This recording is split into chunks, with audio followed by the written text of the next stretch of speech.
जय जगन्नाथ दर्शक बंधु मु मोर नानी आम भोग वज्रमूली धरी चलिलु बाट ओषा पूजा करने को।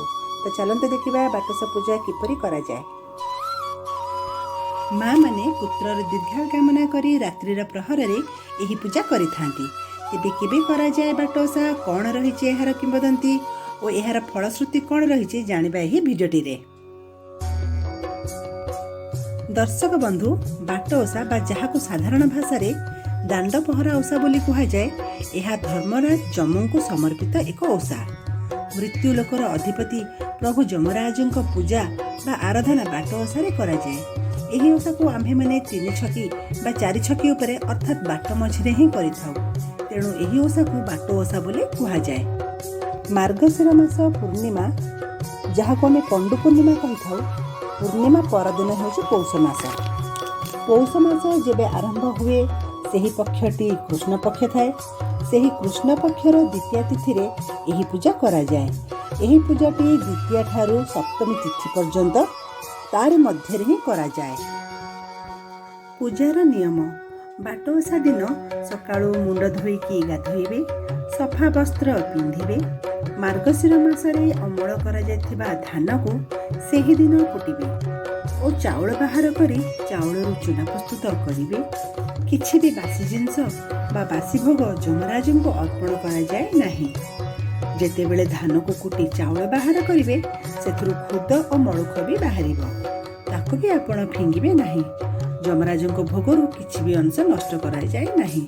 ताको निज लुका कानी रे बांधिकी आनिकी जमराजों पाखरे अर्पण करिवे। एही चूनारे आपण छणा किंबा सिझा मंडा प्रस्तुत करी भोग लगाई पारिबे। जमराजों निकट रे केबे भी नड़िया भोग करा जाए नहीं।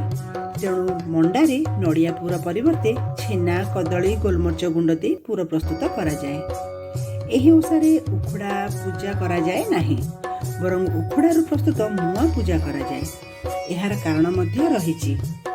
बाट ओषा बहुत निष्ठार पालन करा जाए। यह बहुत नीति नियम भितर पालन करा जाए। जेमिति कि ठाकुर को जेतेबेले चंड काढुचे सेतेबेले आमे ठाकुर को पिठा को खंडिया करी चंड दबा नहीं। गोटा पिठा, गोटा मुआ, गोटा कदली चंड दिया जाए। सेथिबाई उखड़ा भोग करा जाए नहीं। काहेकि ना आमे उखड़ारू गोटे उखड़ा तो ठाकुर को अर्पण करि परिबा नहीं। पूजा आरंभ पूर्वरु पूजा स्थान रे गोटे पंथेई बनेबा को हुए। एहा को कोठी मध्य कहा जाए। एही पंथेई मध्यरे जे गोल रही पणा दि जाए। जमती कि आपण मैंने मो भिडियोटी रे देखि पारथबे, प्रथम आपण देखि पारथबे केमिति पंथेई हेछि, केमिति ताको प्रस्तुत करा जायछि। हळदी सिंदूर पंचामृत रे सिंचन करी केमिति कलश बसछि सब आपण एही भिडियोटी रे आपण देखि पारिबे। सर्वप्रथमे पूजा जेतेबेले आरंभ हेब प्रथमे गणेश को स्थापन करिवे। तले धान किंबा अरुआ चाउल दे कलश स्थापन करिवे। एहा परे जेते जण ओसोईति थिबे सेमानंकर गुआ सिंदूर फरुआ कजलपाती को पंथेई मध्य रे रखा जिवो। एही पंथेई मध्य रे मूला आखु कदली को रखा जिवो। समस्त ओसोईति माने टिके टिके हळदी आनिथिबे। सबु हळदी को एकाठी करा जाए, पानी मिसेई सेथिरे गुआ को गाधोई देबे। पंथेई को मध्य गाधोई देबे। गुआरे सिंदूर चंदन लगा जिवो। पंथेई को फूलरे सुसज्जित करा जिवो। बाट ओषारे जमराजों नारे केवल गुआ ही पूजा करा जाए। सेही गुआ को ही आम्भे माने जमराज बोली मानि थाउ। ठाकुरों को पंथेई मध्य सजेईकी बसई देबे। तापरे दीप धूप जाली प्रथमे कलसी को तापरे सजा जाइथिबा गुआ को बंदापना करा जिवो। एहा परे बाट ओषा बही पढ़ा जिवा। एही पूजारे वज्रमूली नामक गछर मुख्य भूमिका रही। एही वज्रमूली बिना पूजा असंपूर्ण अटे। एही वज्रमूली कौन प्रायतः समस्ते जानिथिबे। स्वर्गर देवता इंद्रदेवଙ୍କ अस्त्र हेउछि वज्रास्त्र। वज्रास्त्र सामने अन्य कौनसी अस्त्र काम करे नहीं। यह बहुत शक्तिशाली। सेहीपरि माँ मानक अस्त्र हेउछि वज्रमूली। माँ माने भोग को एही वज्रमूली रे घोड़ेकी पंथेई पाखକୁ आसीथांती। पंथेई को एही वज्रमूली रे सजी रखा जाए।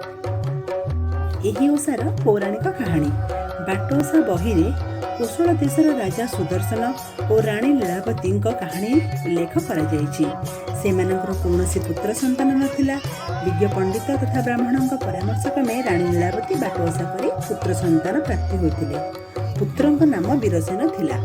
पुत्र प्राप्ति पर राणी आ बाटोसा न करिबारु जमराज क्रोधित होई पुत्र वीरसेन को अपहरण करी नै गले एवं निज माता को तांको मारी रोषेई करी खाइबाकू देबाकू कहिथिले। तत्परे जमराज स्नान करने चली गले, किंतु माँ तो सदा दयामयी। तेणु माँ चिंता कले किपरि यह पुत्र को रक्षा करिवे एवं से वीरसेन को शिखाइले कि तू जितेबेले जमराज को देखबू सेतेबेले नाकरे काठी पुराई छेंकी पकाइबू।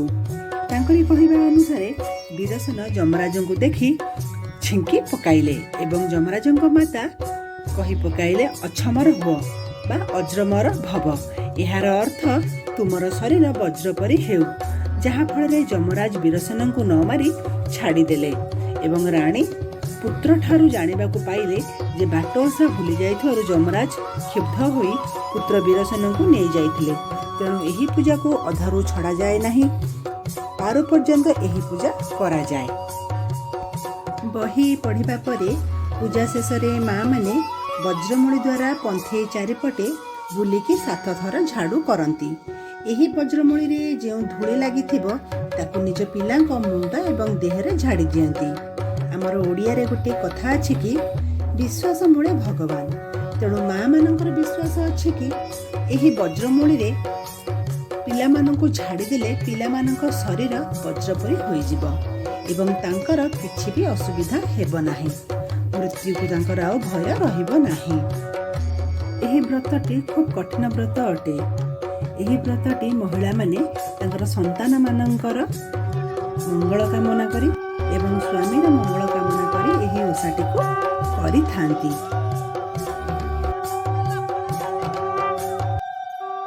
दस फेणिया कांदी छाड़ी आनिले दी फेणिया लोड़ी। देखिण जम जे हसिले माता को डाकिण बोइले केते कदली अबा नाही। एहाकू आनिल किंपाई जननी बोइले रे सुत। बड़ को लगला मो हाथ सतटी न बलिला जहू आनिली एहाकू मु तहू।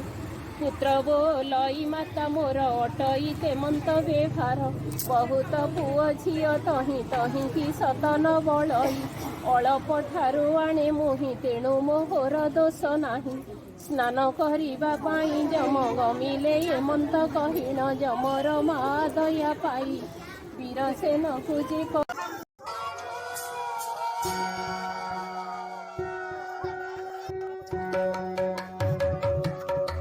आशा करुछि भिडियोटी मोर आपण मानकु पसंद आस्थबो। जदि भिडियोटी पसंद आसी थाए तेबे लाइक शेयर और जे माने मोर न्यू व्यूअर्स से माने सब्सक्राइब करबा को भूलिबे नाही। जदि कोनोसी त्रुटि किंबा कहार किछि कंप्लेन थाए तेबे मते कमेंट बॉक्स रे कमेंट करी जणाइबे। नमस्कार, जय जगन्नाथ।